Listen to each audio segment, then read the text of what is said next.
Bonjour, Géraud Vuami, bjfoot.com. Déjà, félicitations coach, parce que vous êtes le premier à gagner un match sur 90 minutes dans l'histoire du Bénin.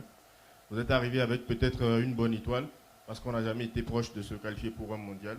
Et là, vous pouvez même vous qualifier aujourd'hui en fonction des résultats des matchs qu'il y aura. Ma question, elle n'est pas très football. Est-ce que vous sentez que cette équipe a une bonne étoile, un peu comme en 2019 dans le groupe? Comment vous sentez cette équipe? Oui, je pense qu'elle a une bonne étoile. Je pense que le fait d'avoir réussi à rajeunir le groupe, puisqu'en 2019, il y avait une moyenne d'âge de plus de 28 ans, là on est à 25 ans, ça a apporté une certaine fraîcheur et peut-être aussi une bonne étoile, on va voir. En tout cas, on y croit. On sent qu'ils nous suivent, on sent qu'ils sont solidaires. On voit que dans l'ambiance de tous les jours, ça se passe très bien. On a eu le Papa Noël qui est passé à l'hôtel et ça a été magnifique. Les joueurs ont beaucoup apprécié et on a maintenant envie d'aller encore plus loin, de ne pas quitter ce beau pays déjà le 31 décembre. Donc à nous demain de prouver qu'on en est capable. Une toute dernière question pour le coach.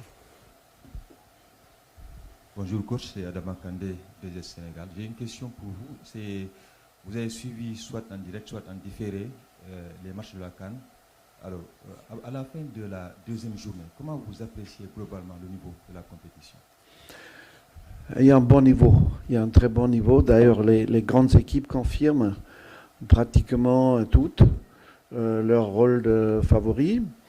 Je trouve que le jeu, compte tenu des conditions atmosphériques, est de qualité, parce que c'est pas évident de jouer sous la pluie ou de jouer avec, je dirais, des horaires inhabituels, comme 13h30 par exemple. Ça nous est arrivé 2 fois. Mais je trouve que les matchs étaient de bon niveau.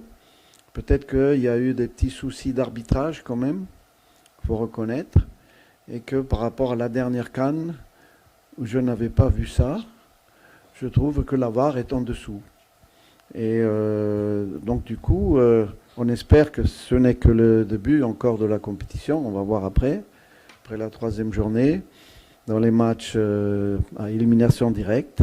J'espère qu'on en fera partie, que les choses vont être encore plus importantes que les erreurs d'arbitrage. On a vu des pénaltys, on a vu des choses quand même qui n'ont pas été checkées.